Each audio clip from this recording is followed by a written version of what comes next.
Assalamualaikum warahmatullahi wabarakatuh. Jumpa lagi dengan saya Yunus Mirza, fisioterapis. Semoga kita semua dalam keadaan sehat selalu dalam lindungan Tuhan Yang Maha Esa. Di video kali ini saya akan membagikan tips bagaimana cara mengobati nyeri lutut bagian belakang ketika posisi jongkok ataupun duduk di antara dua sujud.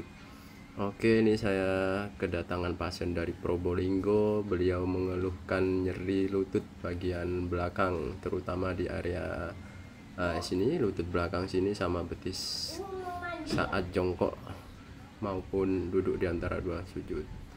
Nah, ini langsung saja ini saya riliskan gerenjel-gerenjelnya yang ada di belakang lutut ini. Nah, oke, sebelumnya pasien ini mengalami kekakuan ataupun nyeri ini sudah berangsur lumayan lama. Tadi setelah saya cek dan juga melalui pemeriksaannya dokter, setelah difoto ronsen dan dicek lab, ini tidak ada namanya pengapuran, tidak ada, cuma pasien menderita kolesterol dan gula yang lumayan cukup lama. Nah, ini yang mempengaruhi otot-otot sekitar lutut dan betis bagian belakang ini. Sirkulasinya kurang lancar, ditandai sama banyaknya gerenjel-gerenjelan di area belakang lutut dan lutut depan ini. Nah, ini saya dari tadi melakukan proses mengurai dulu, membuka pori-porinya sama melenturkan otot-otot dan tendon sekitar belakang lutut. Ini saya pakai alat gosok gigi. Pertama saya gosok-gosok dulu, mulai dari lipatan lutut. Yang pertama saya urai seperti ini karena di area sini banyak sekali gerenjelan-gerenjelannya. Oh ya, tadi yang merah-merah itu sama saya berikan infrared di area betisnya untuk relaksasinya. Oke, saya urai-urai terus di area ini.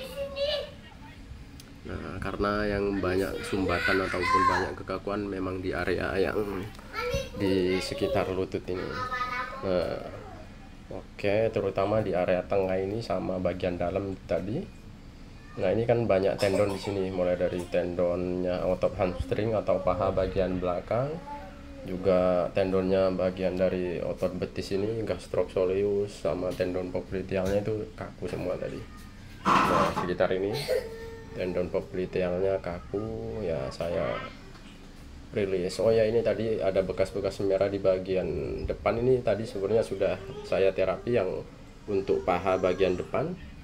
Paha dan lutut bagian depan terapinya hampir sama dengan terapi saya sebelumnya, bagaimana cara melakukan terapi pada lutut bagian depan. Intinya ini cuma saya urai aja supaya serabut ototnya rileks, pembuluh darah melebar, intinya seperti itu. Karena kasus ini ya lumayan simpel sebenarnya, karena hanya efek dari sirkulasinya aja, karena kolesterol dan karena diabetesnya itu. Nah, saya gosok-gosok seperti ini sampai terasa lembut dan juga nanti ada warna kemerahan seperti itu. Nah, selanjutnya saya mengganti dengan alat Graston ini, Graston tool. Nah, dia di permukaan kulitnya saya gosok-gosok seperti ini, supaya fungsinya ini adalah supaya mempercepat lagi proses pelebaran pembuluh darah, sehingga darah segar akan cepat masuk ke jaringan yang saya stimulus dengan digosok seperti ini. Gosoknya ini pelan-pelan sekali, tidak boleh sampai pasien terasa terlalu sakit, karena ini tidak ada, istilahnya tidak ada fibrus jaringan parut yang menyelimuti sekitar lutut ini. Ini hanya sebatas relaksasi, ngebuka otot sama pembuluh darahnya aja. Yang diharapkan nanti setelah rutin dilakukan treatment seperti ini, hasilnya akan langsung tampak nanti setelah dilakukan treatment. Oh ya, ini di akhir video ini saya jelaskan ke pasien bagaimana cara terapi mandirinya. Kalau tidak punya alat-alat ini bisa diganti dengan ujung botol yang bergerigi. Cukup digosok-gosok aja area yang mengalami kekakuan ataupun sakit. Yang penting intinya rutin, dan juga harus ditambah dengan exercise seperti jalan kaki yang rutin.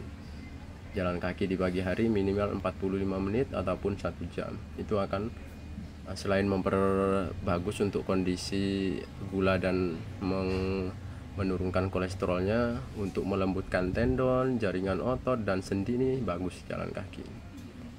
Nah, kenapa saya memilih jalan kaki? Karena selain faktor yang ringan sekali, jalan kaki ini adalah olahraga ringan yang bagus buat otot dan sendi, dan tidak akan menimbulkan risiko cedera. Juga untuk metabolismenya akan semakin bagus nanti dengan jalan kaki ini, sehingga pembersihan kotoran di area pembuluh darah di bagian dalam, dan juga pelebaran pembuluh darah di sekitar otot dan sendinya akan semakin bagus. Oke, selanjutnya saya pakai alat yang umum yang biasa dilihat kita kalau dijual di pasar-pasar tradisional ataupun di alat-alat terapi. Ya, ini pakai kayu yang biasa, yang umumnya ditemui, yang biasa dijumpai. Ini saya gosok-gosok di area tendonnya, lagi-lagi tendonnya saya gosok-gosok. Tapi ini gosok-gosoknya kan dia ujungnya agak tebal. Nah, gosok-gosoknya ini lumayan agak dalam, seperti itu. Kalau gogi tadi kan agak lancip dan tipis, kalau ini kan agak tebal. Fungsinya hampir sama, semua sama, cuma areanya area jangkauannya dia lebih bisa lebih tebal dan lebih dalam untuk mengurai otot-ototnya. Ini diurai. Nah, terasa di bagian otot tengah betisnya ini ada kayak tumpukan otot yang, nah ini yang memendek itu, ditandai dengan saat digosok ini kayak ada gerinjilan. Ya udah, saya urai pelan-pelan. Jadi pasien tidak menimbulkan rasa yang sakit, tidak tertahan, enggak. Ya istilahnya ada rasa agak sakit, tapi pasien masih bisa menahannya. Dan juga digosok-gosok seperti ini rasanya lebih ke sakit-sakit enak, bukan yang sakit-sakit tidak tahan seperti itu. Intinya ini dirilis terus supaya pembuluh darahnya cepat lebar. Nah, kalau udah pembuluh darah lebar, dia nutrisi yang lewat di otot, di pembuluh darahnya juga semakin bagus. Otot dan sendi terhidrasi, istilahnya terlumuri dengan cairan tubuh. Nah, itu yang bisa mempercepat, melembutkan otot dan tendon. Kalau sudah terhidrasi, tandanya nanti saat kita gerakkan atau dibuat jongkok atau dibuat neku, itu kayak lebih lentur, lebih basah, itu lebih luas nanti. Ya, meskipun treatment ini kan harus diulang-ulang terus, ditelateni.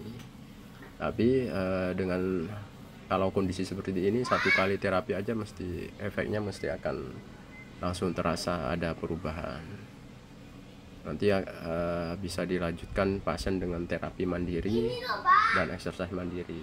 Intinya kalau terapi di saya, pasien tuh harus bisa merawat dan melakukan treatment mandiri di rumah supaya hasilnya lebih optimal.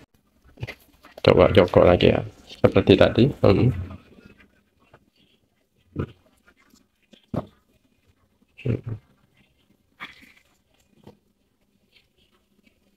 Gimana? Ya, kayaknya ya kan masih labuan, mungkin masih terasa jarum. Akunya itu masih terasa. Tapi sudah di terapi gimana? Ada bedanya? Ada. Enakan? Enak.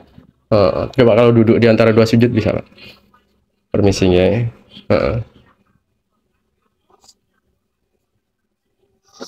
Ini aja yang kayak tertarik itu tadi sudah lumayan. Oke, yang paha depan ya, itu. Oh ya, kalau betisnya posisi gini nggak terasa? Nggak terasa. Okay. Nanti dihalusin, nggak digosok-gosok itu ya, kan baru pertama ini. Oke, kalau bangun dari posisi ini, nah ada sakit? Ada, tapi nggak seperti sebelum diterapi. Oke, yang penting ditelateni, Pak ya. Ditelateni terus, sama nanti jalannya diperbaiki. Nanti dia makin kendor, kayak otot uratnya makin halus, kayak kabelnya makin bagus, makin ringan lagi ya. Soalnya belum pengapuran, masih bagus, dijaganya seperti itu aja. Simple seperti itu ya, yang penting rutin. Insya Allah baik. Oke, sampun.